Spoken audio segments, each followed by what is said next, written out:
Chers amis, je vous salue. C'est un grand plaisir, c'est un réel plaisir pour moi de vous retrouver aujourd'hui, une fois de plus. Je fais justement cette vidéo pour donner, si vous voulez, un complément d'information concernant le livre que je viens de sortir. Ce livre est intitulé « Ton attitude détermine ton altitude dans la vie ». Ce livre assez intéressant a beaucoup d'informations. Et pour complément justement de ces informations, je pensais justement à faire ce DVD pour aider beaucoup plus à la compréhension de ce livre. Ton attitude détermine ton altitude dans la vie. L'attitude est au centre de tout dans la vie. L'attitude est au centre de toutes les choses que nous faisons dans la vie. Et même lorsque vous regardez la parole de Dieu, vous allez comprendre que du début de la Genèse jusqu'à Apocalypse, vous trouverez que finalement, il n'y a qu'un problème d'attitude. Bien sûr, on nous parle de la foi. Et la foi, c'est quoi?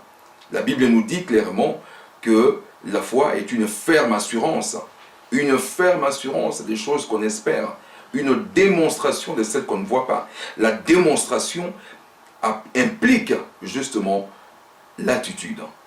Quelle attitude prendre devant un fait, devant une situation quelconque?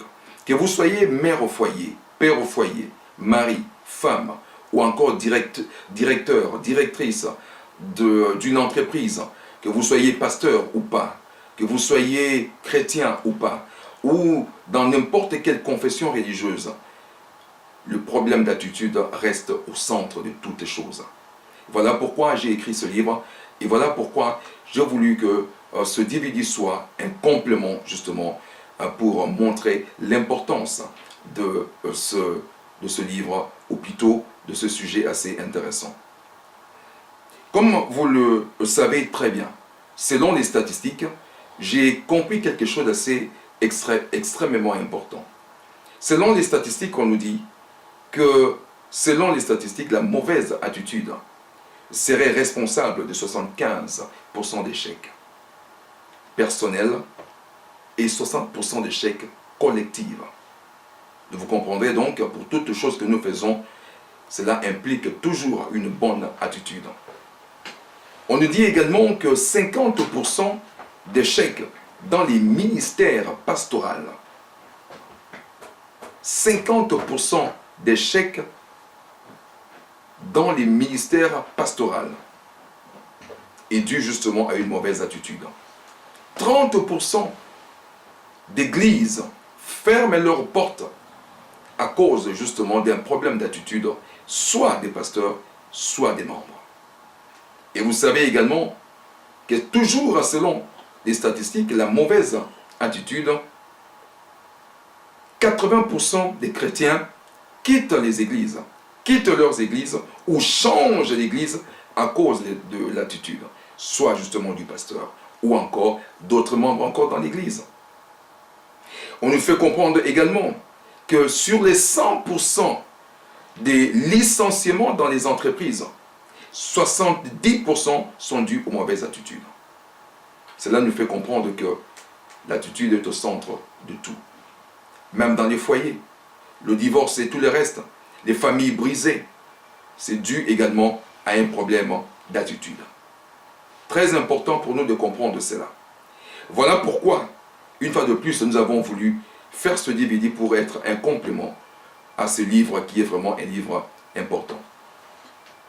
Dans la parole de Dieu, depuis Genèse jusqu'à Apocalypse, vous allez remarquer que les personnages bibliques, tous les personnages bibliques qui ont reçu, par exemple, une bénédiction de la part de Dieu, cela a toujours été un problème d'attitude. C'est face, ou encore, c'est à cause de leur bonne attitude, ou leurs bonnes attitudes qui a fait que Dieu a pu les bénir. Prenons l'exemple de Caïn. Caïn a été avec son frère Abel dans le jardin d'Éden. Ils étaient ensemble avec Dieu. Mais quelque chose s'est passé à cause de l'offrande, ou encore des offrandes qu'ils avaient faites, en tout cas devant le Seigneur, Caïn et Abel. La Bible nous dit que finalement Caïn s'est énervé parce que Dieu n'a pas agréé, Dieu n'a pas été favorable à son offrande. Je voudrais que nous puissions lire quelque chose, juste une phrase, un verset dans le chapitre 4 du livre de Genèse. Rapidement, nous lisons, ici nous allons lire le verset 6. L'Éternel dit à Caïn, il dit, « Pourquoi es-tu irrité et pourquoi ton visage est-il abattu ?» Voilà, certainement, ça c'est très important, il dit, certainement, si tu agis bien, tu relèveras ton visage. Tu relèveras ton visage, et si tu agis mal, le péché se couche à la porte et ses désirs se portent vers toi. Mais toi, domine sur lui. Dieu nous montre justement, il montrait à Caïn que Caïn, l'attitude que tu prends, ce n'est pas une bonne attitude. Et d'ailleurs, la conséquence a été rapide, parce que quand vous lisez le verset 9, qu'est-ce que dit l'Éternel? Dieu lui-même, il dit à Caïn, il dit, « Où est ton frère Abel? Où est ton frère Abel ?» Il répondit, « Je ne sais pas, suis-je le gardien de mon frère ?» Vous allez comprendre que l'attitude de Caïn même était terrible. Il demande à Dieu, « Est-ce que je suis le gardien de mon frère ?» Très important. Quelle attitude! Mais Dieu lui-même, qu'est-ce que Dieu lui dira? Dieu a dit, qu'as-tu fait? La voix du sang de ton frère crie de la terre jusqu'à moi. Maintenant, tu seras maudit de la terre qui a ouvert sa bouche pour recevoir de ta main le sang de ton frère. Voilà, bien-aimé, l'attitude de Caïn a ouvert la malédiction dans sa vie. Et comme nous disons souvent, ton attitude peut ouvrir les portes, tout comme ton attitude peut fermer les portes. Voilà pourquoi nous disons que c'était un problème assez extrêmement important. Je prends un deuxième exemple. Je prends deux personnages qui ont été avec Jésus. J'ai parlé de Judas et de Pierre. Deux attitudes différentes. Pierre, c'était la personne avec qui, lorsque Jésus parlait, automatiquement Pierre entrait en action. Il était prêt à tout. Il était prêt à faire tout. Bien sûr, il a renié Christ. Mais son attitude vis-à-vis de Christ a toujours été positive. Par contre, Judas, vous allez comprendre que Judas avait, je dirais, une attitude un peu dédaigneuse. Quelqu'un qui, bon, pour lui, bon, écoute, même l'exemple qui nous montre vraiment son attitude, c'est le fait que la parole de Dieu nous dit, lorsque quelqu'un est venu justement, lorsqu'une femme est venue répandre ce parfum sur le corps de Jésus, sur les pieds de Jésus, Judas dira, mais pourquoi on utilise, pourquoi on abîme, c'est comme si ce que nous faisons là, c'est rien. Pourquoi elle fait ça? On aurait pu prendre ce parfum cher et le vendre pour donner aux pauvres, alors que la parole de Dieu nous dit qu'il mettait la main dans la caisse. Ce qui est important pour nous, c'est de voir un peu dans le livre de Luc, le chapitre 22. Dans ce livre de Luc, le chapitre 22, nous allons voir quelque chose qui montre exactement ce qui se passe dans la vie, ce qui se passe exactement dans la vie de Judas et également de Pierre. Parce que justement, dans ce passage, le verset 3 nous dit quelque chose d'assez extraordinaire. Le verset 3 nous dit, « Or, Satan entra dans Judas, surnommé Iscariote, qui était du nombre des 12. » La Bible nous dit que Satan entra dans Judas. Alors que lorsque vous lisez le verset qui suit, si vous voulez le verset, je dirais le verset, laissez-moi voir, le verset 31, là on nous dit, Jésus lui-même parle de Pierre. Il parle à Pierre, il dit, le Seigneur dit, Simon, Simon, Satan vous a réclamé pour vous cribler comme le froment. Mais j'ai prié pour toi, afin que ta foi ne défaille point. Et toi, quand tu seras converti, affermis tes frères. Lorsque nous comparons ces deux versets, le premier au verset 3, Luc 22, la Bible nous dit que Satan entra dans Judas. Dans le second verset, le verset 31, la parole de Dieu nous dit que Jésus lui-même parle à Simon, il dit « Satan t'a réclamé ». Ma question est celle de savoir, pourquoi Jésus a prié pour Pierre et il n'a pas prié pour Judas? La réponse est claire, simple, un problème d'attitude. Un problème d'attitude. Voilà comment, à cause de l'attitude, une personne a reçu les faveurs de Dieu et l'autre a été ignorée. C'est ça qui se passe dans notre vie actuellement. Dans toutes choses que nous faisons, nous avons toujours le choix d'agir d'une bonne façon, ou encore d'agir tout simplement comme des gens qui ne sont pas intéressés. Vous avez compris que entre Judas et Pierre, Simon-Pierre, Jésus a tranché. Jésus a choisi la bonne attitude. Parce que Pierre avait toujours une bonne attitude. Par contre, Judas n'avait pas toujours cette attitude-là. Voilà pourquoi Pierre a reçu les faveurs de Dieu, alors que Judas a été complètement ignoré. Un problème d'attitude.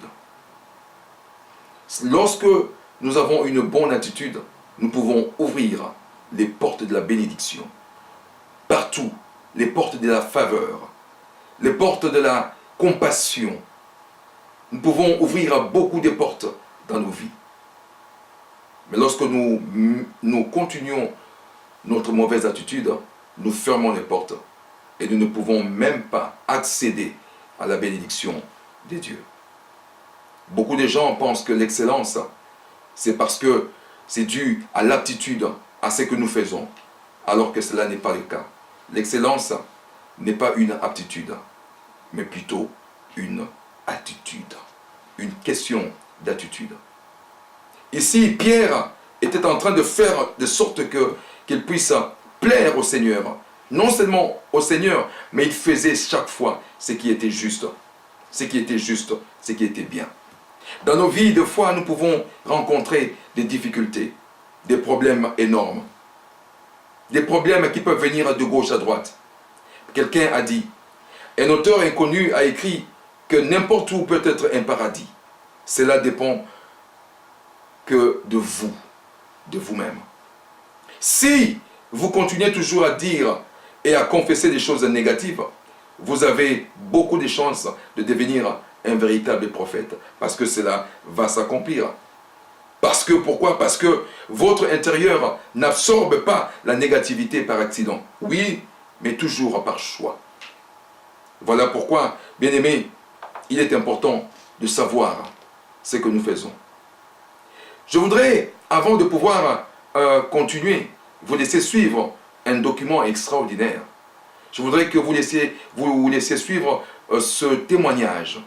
Le témoignage de ce docteur qui, malgré l'état dans lequel il était, il a montré une attitude extraordinaire, extraordinairement positive. Je voudrais que vous puissiez suivre cela. C'est en anglais, mais vous comprendrez plutôt. Après, je pourrai revenir pour vous donner quelques simples explications. Et vous allez voir. Que le Seigneur vous bénisse pendant que vous êtes en train de suivre ce témoignage. Your world just suddenly stops on a dime. The world as you know it is no more. It's never the same again. In 1997, Sid Renfro's husband Tom, a well-respected physician in Norton, Virginia, was diagnosed with the rarest form of lymphoma, already in the 4th and final stage. Sid wasn't given little hope her husband would live.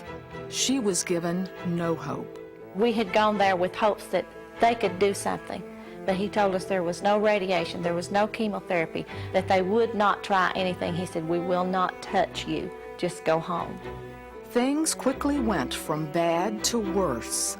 The physician told us that day that if it attacked a major organ, that he would probably only last about 3 months. And the very next day, his kidneys were attacked. For all practical purposes, once you have extensive stage disease with this, the odds are approaching zero that you'll be disease-free. Well, I saw Dr. Renfro contract a debilitating disease that progressively consumed his life and his health to the point where I expected him truly to die.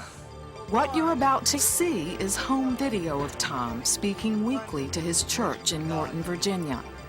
Watch as his body rapidly deteriorates.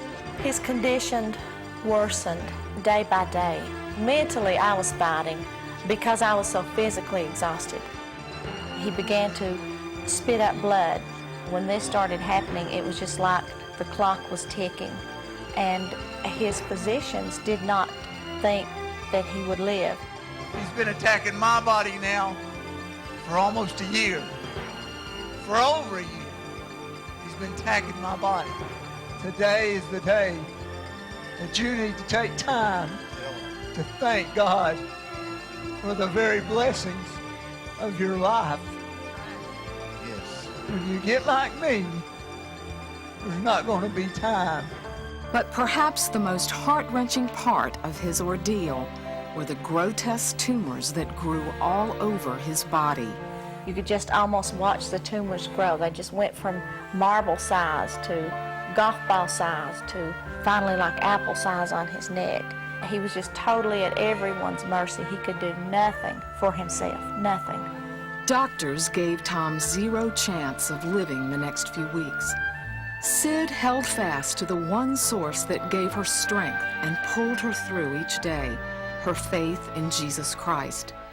And although she wanted God to heal Tom, it was apparent that God was about to walk her through the loss of a loved one. She knew it was the end, but had one nagging question. God, where are you? Where are you? Do you see us? And you know he does. But when it goes on day after day and week and month, you just think, God, where are you? The answer to Sid's question was that God was right there. We'd like to show you another side of Tom Renfro's seemingly inevitable story of death. And this side includes a small Virginia congregation that would not give up. They prayed 40 days and 40 nights. They took 2 days off for a weekend, and they went back into prayer for 40 days. And I would call and I'd say, he's struggling to breathe. He's so sick. His fever's so high. His kidneys have failed. And they would begin to pray with me and stand with me in faith. Sid witnessed the most powerful intercession she'd ever seen. He had several thousand patients, and they were all praying, and he was just well known in our community. And we had contacted religious groups, such as the 700 Club. We knew that people around the world were praying for us, and that was a strength to us many times when our own strength was waning. In a last-ditch effort to give Tom a few more weeks, chemotherapy was administered. It was only to prolong Tom's life through Christmas. But a miracle unfolded. The tumors melted away. Gone. No more cancer. Occasionally, you see things you don't have good explanations for. His first round of chemotherapy, we were seeing responses in a matter of hours where these lymph nodes were shrinking. I've never seen a response like this before. It was a rather dramatic experience. I felt that Tom was miraculously cured, and that through his faith, God worked in his life to preserve his life for his good. After 2 weeks, Tom stood in front of the congregation that had prayed him home. I want you to understand that this is a true miracle. This is what you have been praying for. And I can't get it across. I don't have the words to express to you what is in my heart and what God has done for me. You are looking at a true miracle of God. A few months later, he headed to Israel to be baptized in the Jordan River.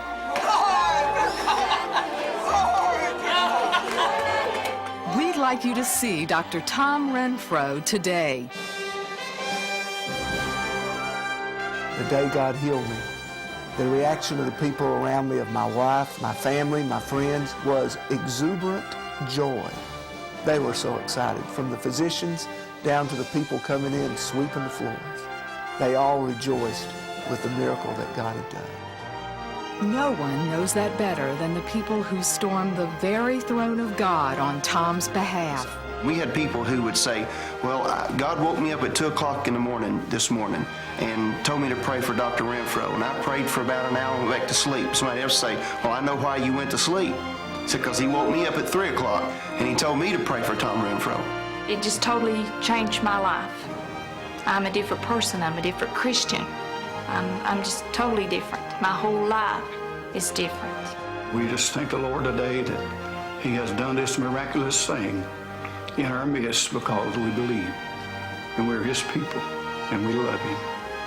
If I had not have gone through with him what I went through for months, I stayed with him day and night with Sid.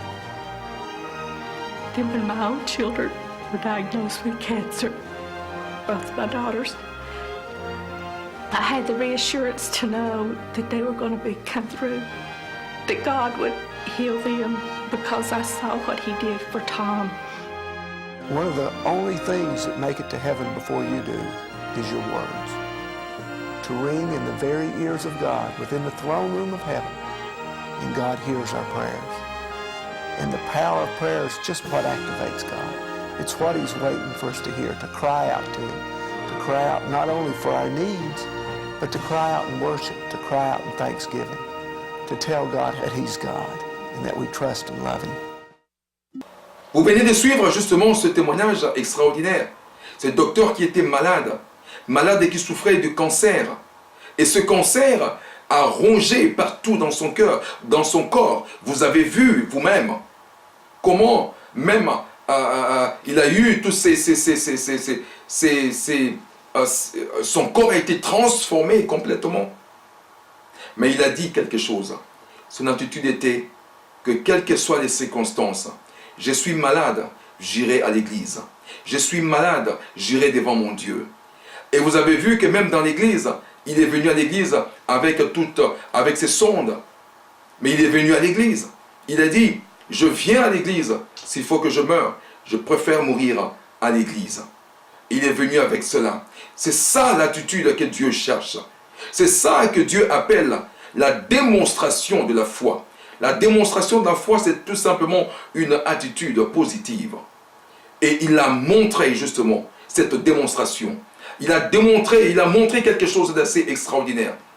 Il a démontré une attitude positive qui lui a donné d'ailleurs accès à sa bénédiction, qui était tout simplement la guérison divine des dieux. Cette guérison divine, voilà, est venue dans sa vie à cause de son attitude. Bien-aimés, partout où nous sommes, nous devons toujours montrer cette bonne attitude. Nous devons toujours montrer notre bonne attitude partout où nous sommes. Parce que c'est très important pour nous. C'est très important dans notre vie. Parce que les problèmes peuvent nous arriver de tous côtés. Il est possible d'être une lumière dans l'ombre, bien-aimés. Même dans les moments difficiles. Même dans les moments de vagues, de tempêtes partout. Il est possible d'être un îlot de calme, de paix. Même dans la guerre, tu peux être également, pourquoi pas, la paix pour quelqu'un. Dans les conflits, tu peux aussi être comme cela.